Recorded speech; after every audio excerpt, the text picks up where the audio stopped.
రాజుగారు అసెంబ్లీ కొత్త అసెంబ్లీ కట్టిన తర్వాత రాలేదు ఇప్పటివరకు. ఏ రోజునైతే కొంచెం ఎండది బాగుంటుందో ఆ రోజు వద్దామని అనుకున్నాను. ఇవాళ బాగుందని చెప్పి మన విష్ణు గారు ఫోన్ చేస్తే వచ్చాను.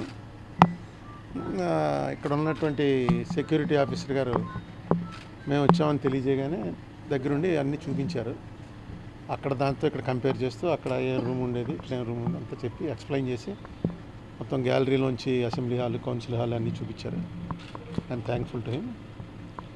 అంతకుముందు నేనేం పెద్ద కామెంట్ ఏం చేయడానికి రాలేదు, చూడటానికి వచ్చాను.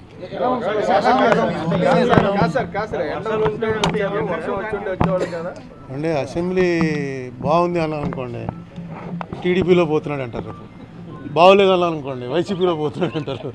బాగుంది బాగోలేదు అని చెప్పేంత టెక్నికల్ నాలెడ్జ్ నాకు లేదు, కానీ కొత్త మన స్టేట్కి సంబంధించిన కొత్త అసెంబ్లీ కట్టారు, దాంట్లో చూడాలని ఎప్పటి నుంచో అనుకుంటున్నాను. ఇవాళ కుదిరింది వచ్చాను.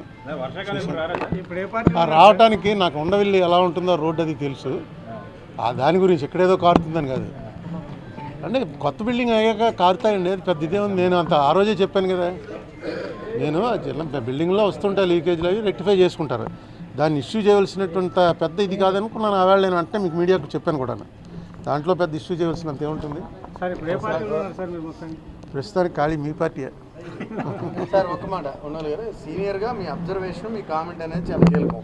క్వాలిటీ లేదని ప్రతిపక్షం చెప్తా ఉంది, లేదు సమర్థంగా కట్టామని అధికార పక్షం చెప్తా ఉంది. మీరు సుదీర్ఘ అనుభవంలో పార్లమెంట్ అన్నీ చూస్తుంటారు. నేను ఇంజనీర్ని కాదు,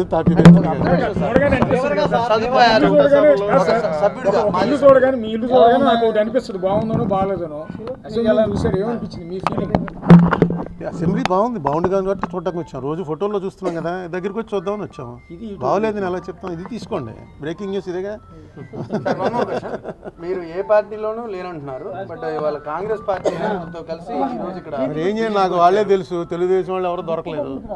దొరికితే దేవినేని నెహ్రూ ఉండుంటే ఆయనకి ఫోన్ చేసి ఆయనతో వద్దున్నాం, ఆయన కూడా నాకు పరిచయం ఉంది. విష్ణు నేను చిన్నప్పటి నుంచి ఫ్రెండ్స్. విష్ణుకి ఫోన్ చేసి చెప్పాను, విష్ణు రామన్నాడు వచ్చాము. దేవినేని నెహ్రూ ఉండుంటే ఆయన నేను విష్ణు ముగ్గురం కలిసి వద్దాం. ఎవరు లేదు. వచ్చే ఎన్నికల్లో ఏ పార్టీ నుంచి పోటీ చేయబోతున్నారు? నేను పోటీ చేయనండి. ఎంతకాలం ఇలా రాజకీయాలు దూరంగా ఉంటారు?